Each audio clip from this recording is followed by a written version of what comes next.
दो बच्चों को पुराने कपड़े पहनाकर बाजार भेजा गया, एक को भीख मांगने के लिए और दूसरे को चीजें फरोख्त के लिए।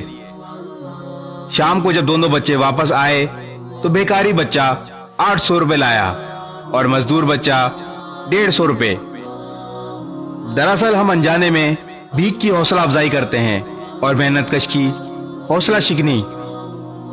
होटल के वेटर, सब्जी फरोश और छोटी सतह के मेहनत कशों के साथ हम एक एक पाई का हिसाब लेते हैं, जबकि मुस्टंडे बेकारियों को 10-20 बल्कि 100-50 रुपए देकर समझते हैं जन्नत वाजिब हो गई।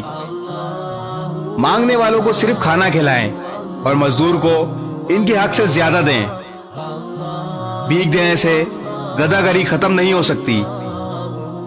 आप अपने घर में एक बॉक्स बना लें और इसमें पैसा जमा करें। जब ज्यादा हो जाएं तो किसी भिखारी को छोटा सा कारोबार करवा दें। खैरात दें मगर मंसूबा बंदी और एहतियात के साथ। इस तरह दुनिया भी बदल सकती है और आखिरत भी। इस वीडियो को शेयर जरूर करें, हो सकता है आपके एक शेयर से ये बात किसी के दिल में उतर जाए।